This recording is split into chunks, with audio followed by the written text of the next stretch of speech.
Of equation दी हुई है बच्चों x square minus 2x and this minus a square minus 1, a square minus 1, this is equal to 0, lie between the roots of equation, between the roots of equation x square this minus 2 times a plus 1 this into x, a plus 1 this into x, ठीक है, this plus a into a minus 1, this is equal to 0. yes, क्या लगता है इस concept के ऊपर based काम हम लोग लास्ट क्लास में भी कर चुके हैं.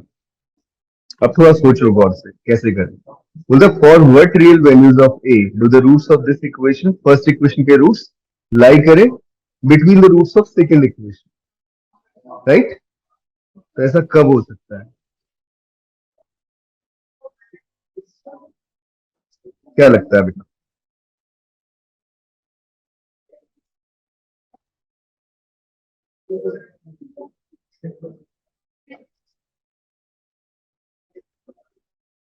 तो ऐसे क्वेश्चन को अप्रोच ऐसे करेंगे कि पहले अपन इस इक्वेशन के रूट्स निकाल लेते हैं. वो क्या मिल रहे हैं, these are this is minus b x is equal to 2 plus minus root b square that is 4 minus 4ac.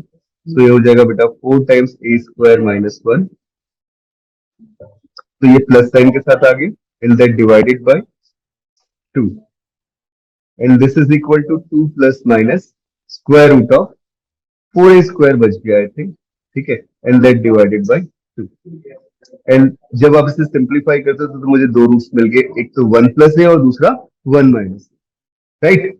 तो ये जो दो रूट्स है वो इस वाली इक्वेशन के रूट्स के बीच में लाई करेंगे. तो इस इक्वेशन का जो एक्सप्रेशन है मैंने उसे एफ एक्स मान लिया, that f x is equal to x square this minus 2 times a plus 1 this into x and this plus a into a minus 1 that is equal to 0. अब बच्चों क्या किया कि suppose this is our real axis, x axis है, इस x axis पे दो roots इसके हैं, एक रूट यहाँ पे है अल्फा और एक रूट यहाँ पे बीटा. तो ये किसका ग्राफ मैंने बनाया, एफ एक्स का ग्राफ बनाया, राइट. बोला क्या उसने कि for what value of a do the roots of this equation lie between the roots of that equation. तो मतलब 1 माइनस ए और 1 प्लस ए जो रूट्स अपने को मिल रहे हैं वो इन दोनों रूट्स के बीच में लाई कर रहे हैं. क्या बात सबको समझ में आ रही है, ठीक है. अगर इन दोनों के बीच में लाई कर रहे हैं तो ये वही वाला केस बन गया कि K1 और K2 दो नंबर्स है ना, वो दोनों नंबर्स रूट्स के बीच में लाई कर रहे हैं. ये पैराबोला अपवर्ड इसलिए बिकॉज इसमें a का वैल्यू 1 आ रहा था, जो लीडिंग कोएफिशिएंट x का कोएफिशिएंट है, तो 1 तो पॉजिटिव क्वांटिटी होती है, इसलिए मैंने क्या बोला अपवर्ड पैराबोला, राइट.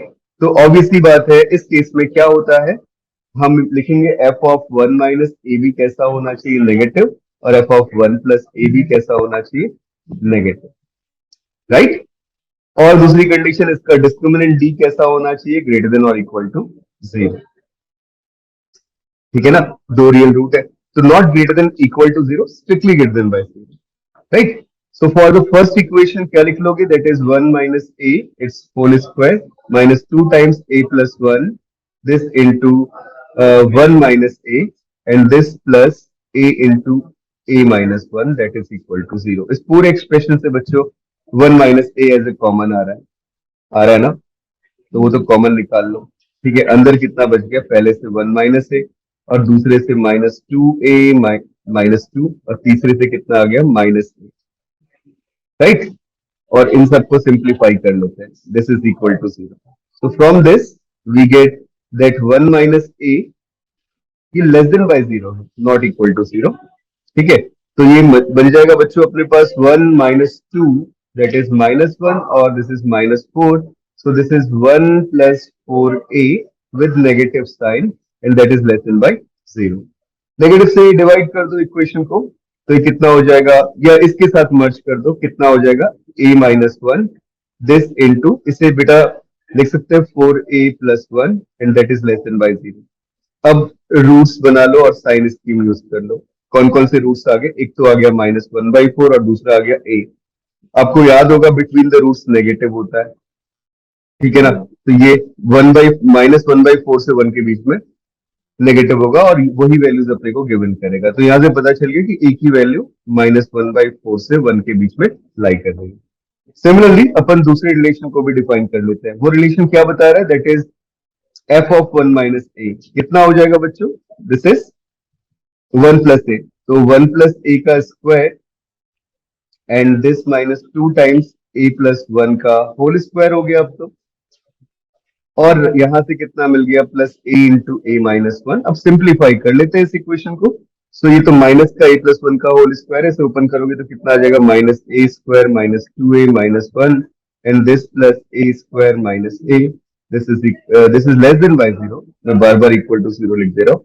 तो ये दोनों टर्म्स कैंसिल आउट होगी बेटा, और यहां से मुझे मिल गया this is -3a minus 1 is less than by 0। मतलब इजीली देख सकते हो कि 3a this is greater than by -1 और you may say a is greater than by -1/3, right? So this implies your a is belongs to open interval -1/3 to infinity, right? और discriminant अगर अपन greater than by 0 बोलते हैं बच्चों, तो वहां से क्या निकल रहा है? किसी ने निकाला, सॉल्व किया? तो डिस्क्रिमिनेंट लिखना b स्क्वायर माइनस 4ac। ठीक है, वो कितना मिल रहा है? चलो उससे भी चेक कर लेते हैं। तो अगर मैं देखता हूँ बी स्क्वायर माइनस 4ac, तो इस इक्वेशन के लिए बी स्क्वायर माइनस 4ac कितना हो गया? दैट इज 4a प्लस 1 का whole square minus 4ac, so 4a into a minus 1। ठीक है, and that value should be greater than by 0। So this implies कितना बन जाएगा फॉर्मेट? ये बन जाएगा बच्चों अपने पास में 4a square plus 4 plus 4a। मैं मतलब डायरेक्टली कैलकुलेशन कर रहा हूं, तो 4 स्क्वायर कैंसिल आउट हो गया। तो यहां से मिल गया 1 प्लस 4a पहले वाले से, और दूसरे से मिल गया प्लस 4a। मतलब ये हो गया 1 plus 8a that is greater than by 0। ठीक है, और यहां से भी मुझे क्या मिल गया? a is greater than by -1/8। ठीक है, तो यहां से इंटरवल मिल गया a belongs to -1/8 to infinity, right? ये फॉर्मेट मिल गया। अब तीनों का इंटरसेक्शन ले लो, तो ये नंबर लाइन ड्रॉ कर लो। पहला है आपके पास -1/4। ठीक है, तो यहां पे आएगा कहीं पे -1/8, राइट? और यहां पे आएगा कहीं पे -1/3। ठीक है, और दूसरा क्या है? 1 तक, तो 1 कहीं यहाँ पे आएगा। तो एक ने तो बोला था कि 1/8 से इंफिनिटी ये आ गया, एक ने बोला -1/4 से लेके 1 वो ये आ गया बच्चों, और एक ने बोला -1/3 से लेके इंफिनिटी। तो कॉमन रीजन मुझे कितना मिल रहा है? ये बीच वाला मिल रहा है, राइट? तो ये कितना आ गया? 1/8 से लेके 1। तो आ गया आंसर आपके पास a बिलोंग्स टू -1/8 टू 1। आगे समझ में कैसे सॉल्व करते हैं वैसे क्वेश्चंस को? ठीक है, दिस इज अवर सॉल्यूशन।